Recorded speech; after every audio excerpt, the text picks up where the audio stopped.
Let's read Mother Bruce. Mother Bruce by Ryan T. Higgins.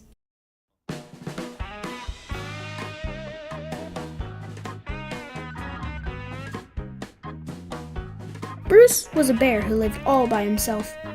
He was a grump. He did not like sunny days. He did not like the rain. He did not like cute little animals. Bruce only liked one thing: eggs.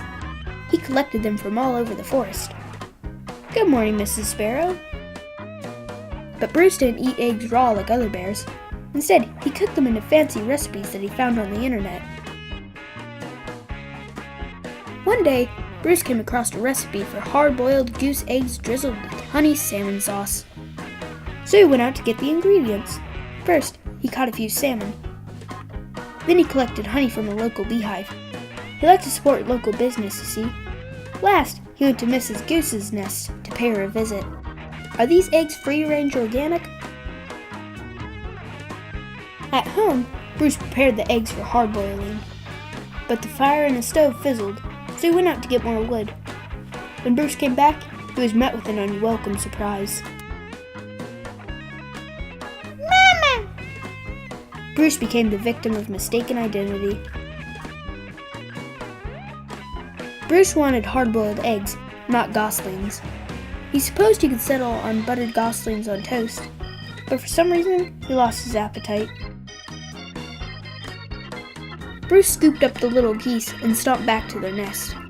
I will have to ask Mrs. Goose about a return policy, only to find that Mrs. Goose had flown south early. Be back in April. Bruce left the goslings there anyway and went back home. "Mama? Mama?" But he was followed. Bruce was very stern and said things like, "Go away," and "I am not your mother," and also, "I liked you better when you were eggs." Bruce could take it no longer and became extra grumpy with them. It didn't work. Goslings always follow their mother, even if she is a he and he is a bear. "Mama?"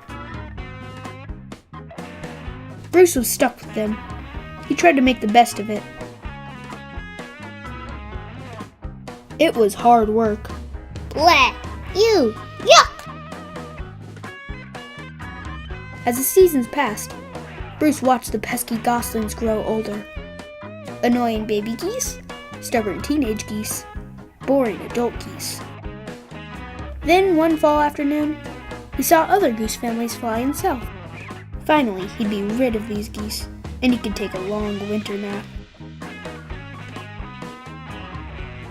Bruce explained migration, but they didn't listen. Bruce needed the geese to leave, so he got creative. Nothing worked. The geese would not leave Bruce. So Bruce decided to pack some bags and take his geese into town. They boarded a bus and migrated to Miami. Now every winter, Bruce and his geese head south together. They laze about at the beach in tacky shirts, sipping ice-cold lemonade, while Bruce dreams of new recipes that don't hatch. "Mama?" The